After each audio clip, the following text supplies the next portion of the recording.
नमस्कार. तुमच्याकडे जर टायपिंग सर्टिफिकेट असेल तर महाराष्ट्र शासन तुम्हाला 6,500 रुपये देणार आहे. महाराष्ट्र शासनाच्या अमृत या स्वायत्त संस्थेद्वारे राबवली जाणारी ही योजना प्रामुख्याने खुल्या प्रवर्गातील आर्थिकदृष्ट्या दुर्बल विद्यार्थ्यांसाठी आहे.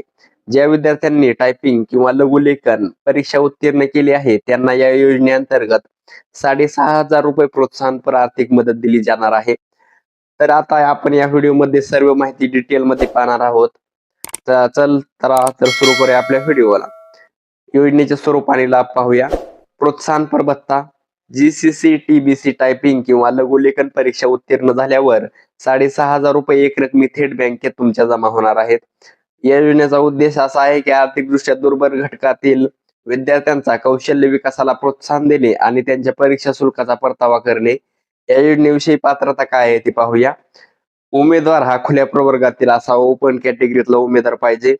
उमेदवाराकडे ईडब्ल्यूएस म्हणजे आर्थिकदृष्ट्या दुर्बल घटक प्रमाणपत्र असणे अनिवार्य आहे. तुम्हाला तहसील मधून हे ईडब्ल्यूएस सर्टिफिकेट मिळते. उत्पन्नाची मर्यादा आहे कुटुंबाचे वार्षिक उत्पन्न 8 लाख रुपयांचे आत असावे.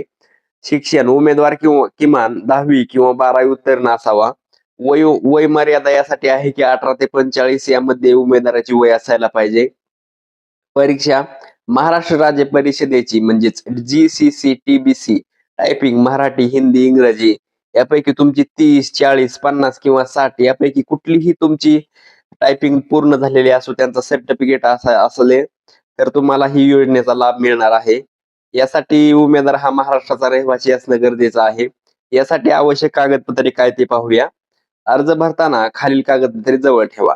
आधार कार्ड, ईडब्ल्यूएस प्रमाणपत्र म्हणजे चालू वर्षाचं आर्थिक वर्षाचं ईडब्ल्यूएस प्रमाणपत्र काढायचे तुम्हाला. उत्पन्नाचा दाखला, महाराष्ट्राचा रहिवासी असलेलं म्हणजे डोमासाईल सर्टिफिकेट आणि सगळ्यात महत्वाचं म्हणजे टायपिंगचं उत्तीर्ण असलेलं सर्टिफिकेट. बँक पासबुकच्या पहिल्या पानावरील फोटो किंवा रद्द केलेले कॅन्सलेशन चेक आणि शिक्षण प्रमाणपत्र म्हणजे तुमची 10वी 12वी ग्रॅज्युएशन काय झालं असेल ते. आता पाहूया की अर्ज करायची प्रक्रिया कशी आहे ते. अर्ज पूर्णपणे ऑनलाईन पद्धतीने भरायचे आहेत. सर्वात आधी अमृतच्या अधिकृत वेबसाईटवर जायचं आहे.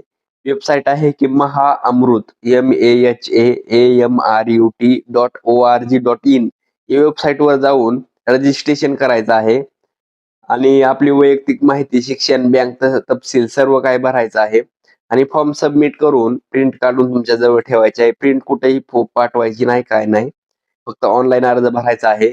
या 2026च्या बॅचसाठी अर्ज करायचा आहे. 30 एप्रिल ही शेवटची तारीख आहे. तर ही होती अमृत या योजनेविषयी माहिती. व्हिडिओ आवडला असाल तर चॅनलला सबस्क्राईब करा, व्हिडिओला लाईक करा. धन्यवाद.